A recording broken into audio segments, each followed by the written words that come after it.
Dubai health care system अच्छा है या बेकार? अच्छा इंश्योरेंस सस्ते प्राइस में कैसे लूं? इंश्योरेंस कंसीव करने से पहले अप्लाई करूं या फिर बाद में? डिलीवरी इंडिया में कराऊं या फिर यूएई में? राम राम भाई सबको, मेरा नाम है रूबी, मैं हूँ हरियाणा से और रहती हूँ दुबई में। तो भाई आज हम बात करते हैं यूएई हेल्थ केयर सिस्टम की, जो कि एक बहुत ही इंपॉर्टेंट टॉपिक है। क्योंकि जब भी आप अपनी होम कंट्री से किसी भी कंट्री में ट्रैवल करते हो, किसी भी देश में रहने जाते हो, भाई सबसे पहले आपके दिमाग में यही आता है कि अगर वहाँ कुछ बीमारी होगी या कुछ मेडिकल इश्यू हो गया तो वहाँ का सिस्टम क्या है, भाई हेल्थ केयर सिस्टम क्या है वहाँ का। तो भाई ये चीज भी एक बहुत मायने रखती है जब भी आप किसी कंट्री में सेटल होते हो। तो आज इस वीडियो में हम हर टॉपिक पे बात करेंगे कि यूएई का हेल्थ केयर सिस्टम अच्छा है या बुरा है, यहाँ हेल्थ केयर बेनिफिट लेने के लिए आपको क्या चीज़ जरूरी है। कुछ लोग पूछते हैं डिलीवरी इंडिया में करें या यूएई में करें, फिर हेल्थ इंश्योरेंस कंसीव करने से पहले लें या बाद में, और या फिर एक अच्छा हेल्थ इंश्योरेंस सस्ते प्राइस में कैसे लें। तो चलो शुरू करते हैं भाई वन बाय वन। और ये जो आज मैं जितनी भी बातें बताऊंगी ना, वो मेरा खुद का अपना पर्सनल एक्सपीरियंस। तो सबसे पहले बात करते हैं भाई हेल्थ केयर सिस्टम की। तो भाई यूएई का हेल्थ केयर सिस्टम है नंबर 1, बिल्कुल लाजवाब, कोई दिक्कत वाली बात नहीं है। आप कभी भी चले जाओ, इमरजेंसी में चले जाओ, कैसे भी चले जाओ, आपको हमेशा फैसिलिटी मिलेगी और अच्छी सर्विस मिलेगी। दुबई के अंदर, यूएई के अंदर 3 तरीके के हॉस्पिटल होते हैं। एक होता है गवर्नमेंट हॉस्पिटल, एक होता है प्राइवेट हॉस्पिटल और एक होता है मेडिकल सेंटर। तो मैं डिफरेंस बता देती हूँ आपको सब में। गवर्नमेंट हॉस्पिटल तो वही है भाई, वहाँ पे सस्ता इलाज होता है, जैसे अपनी होम कंट्री में होते हैं गवर्नमेंट हॉस्पिटल। पर यहाँ पे क्लीनिंग और हाइजीन का इतना ध्यान रखा जाता है ना कि चाहे आप गवर्नमेंट में चले जाओ, चाहे आप प्राइवेट में चले जाओ, आपको कोई डिफरेंस नजर नहीं आएगा। दूसरी बात करते हैं प्राइवेट हॉस्पिटल्स की। प्राइवेट हॉस्पिटल्स अगेन वही कि आप लोगों के पास मेडिकल इंश्योरेंस होता है तो वो इंश्योरेंस उसमें चल जाता है। बाकी इंश्योरेंस पे डिपेंड करता है, किसी में 5% आपको पे करना पड़ता है टोटल अमाउंट का, किसी में 10% आपको टोटल अमाउंट का पे करना पड़ता है, और किसी में 100% वो इंश्योरेंस की तरफ से होता है, आपको 0% पे करना होता है, उसमें कोई आपका चार्ज नहीं लगता।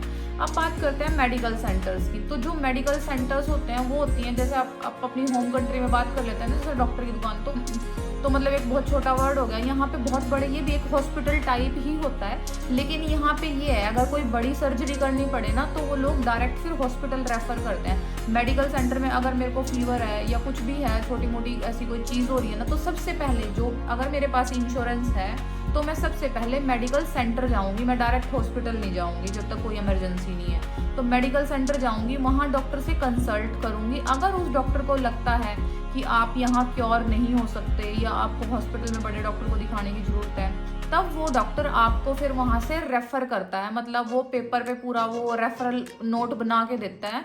तो आप बड़े हॉस्पिटल में जाके फिर वहाँ पे वो सबमिट कराओगे, फिर डॉक्टर आपका मतलब जो भी है वो प्रोसेस ले लेंगे। क्योंकि पहले वाला डॉक्टर जिसने आपकी जांच वाँच कर रखी होगी या जिसने वो रेफरल बना के दी होगा, वो पूरी डिटेल उनको भेज देता है। तो ये सिस्टम होता है यहाँ पे।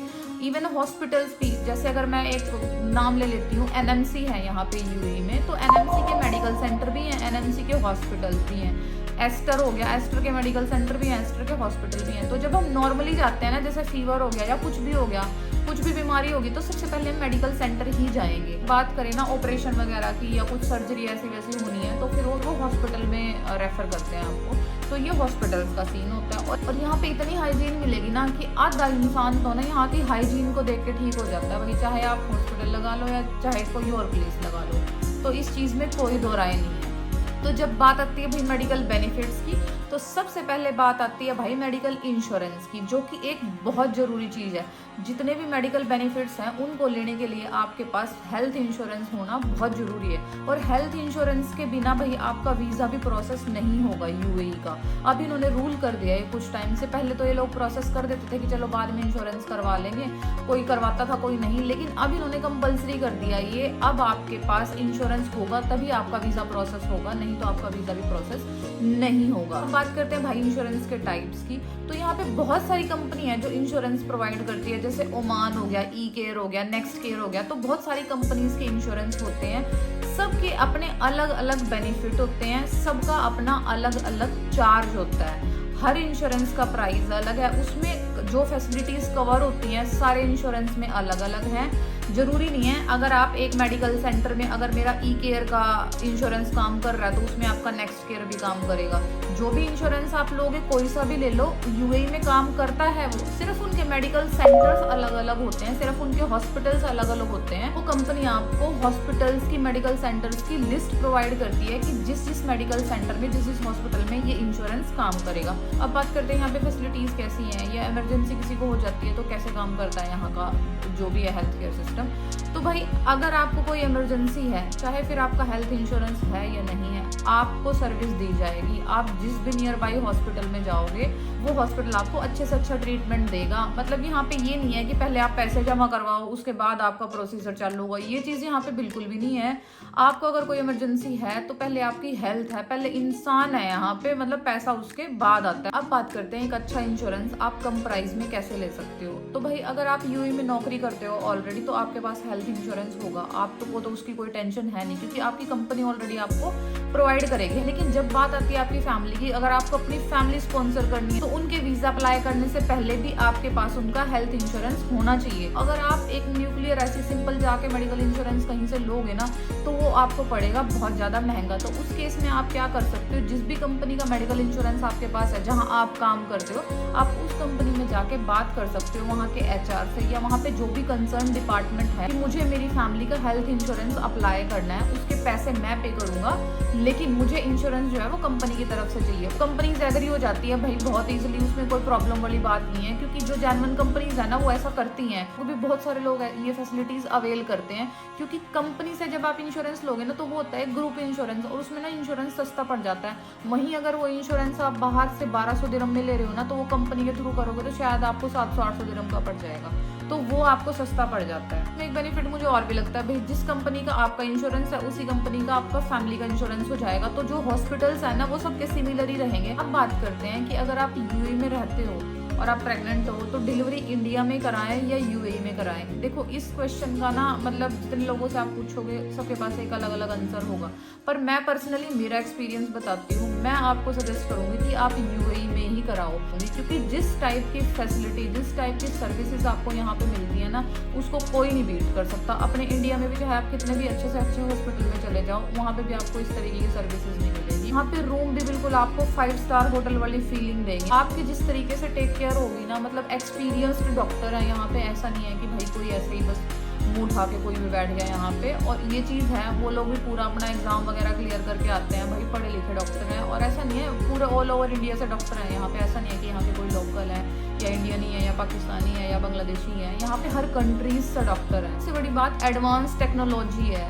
सपोज आपको कुछ कॉम्प्लिकेशन हुई है, कुछ भी है, तो चांसेस ज़्यादा है भाई उस चीज़ को जल्दी की और करने के। और मेरी खुद की डिलीवरी मैंने यहीं पे करवाई है, तो मुझे मतलब वो मेरा पर्सनल एक्सपीरियंस है कि यहाँ कैसे लोग ट्रीट करते हैं। और जब मैं इंडिया गई थी तो मतलब वहाँ हॉस्पिटल्स में क्या हाल है। बात करते हैं जो लोग फैमिली के साथ रहते हैं कि भाई कंसीव करने से पहले इंश्योरेंस अप्लाई करें, जिन लोगों का इन केस 1% नहीं है इंश्योरेंस, और या फिर कंसीव करने के बाद। तो भाई अगर आप फैमिली प्लान कर रहे हो तो आपको इंश्योरेंस लेना पड़ेगा फैमिली प्लानिंग से पहले, क्योंकि अगर आपके पास फैमिली प्लानिंग से पहले इंश्योरेंस होगा तो उसमें आपकी सारी चीज़ें कवर हो जाएंगी, मतलब जो भी ट्रीटमेंट आपका चलेगा वो सब कवर होगा। लेकिन अगर इन केस आपका किसी भी कारण से आपका इंश्योरेंस नहीं है और आपने कंसीव करने के बाद लिया तो वो आपको बहुत ज़्यादा एक्सपेंसिव पड़ेगा। वैसे तो यहाँ पे हॉस्पिटल्स में ऑफर होते हैं, मतलब जैसे नॉर्मल डिलीवरी का 5 से 6,000 दिरहम तक का मिल जाता है, ठीक है, पूरा पैकेज। मतलब जब से आपकी वो शुरू होती है, मतलब दवाइयाँ या डे स्टार्ट होते हैं तो तब से लेकर डिलीवरी तक का, नॉर्मल डिलीवरी का यहाँ पे ये पैकेज भी होता है कि normal delivery, C section delivery का मेरे ख्याल से 7 से 8,000 दिरहम तक का पूरा पैकेज आपको मिल जाता है। और 9 मंथ्स को होता है वो, जब से आपकी डेट शुरू होती है और लास्ट जब तक आपका इलाज चलता है।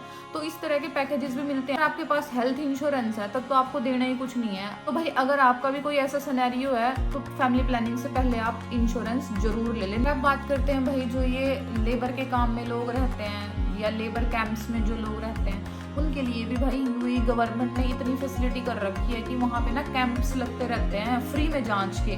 तो उन लोगों का ना चेकअप करते रहते हैं वो लोग, जहाँ पे भी लेबर कैंप्स होते हैं तो वहाँ पे कैंप लगेंगे या उस एरिया के आसपास होंगे। तो मतलब इतनी ज़्यादा फैसिलिटी है यहाँ पे मेडिकल की कि आपको कोई प्रॉब्लम होने वाली नहीं है बिल्कुल भी। हॉस्पिटल 24 घंटे खुले हैं यहाँ पे, 24 आवर्स। आप इमरजेंसी में कभी भी चले जाओ, आपको तुरंत ट्रीटमेंट मिलेगा, चाहे आपके पास इंश्योरेंस है चाहे नहीं है। मतलब इतना ध्यान रखा जाता है यहाँ लोगों का। तो अगर आप भी यूएई शिफ्ट होना चाहते हो और आपका ये डाउट है ना, तो ये डाउट मैं आपका क्लियर कर दूँ, आप बेझिझक यहाँ पे शिफ्ट हो सकते हो। बाकी वीडियो अच्छी लगी होगी तो लाइक करना, शेयर करना, कमेंट करना और चैनल को कर लो सब्सक्राइब। बाकी मिलते हैं नेक्स्ट वीडियो में, तब तक जय राम।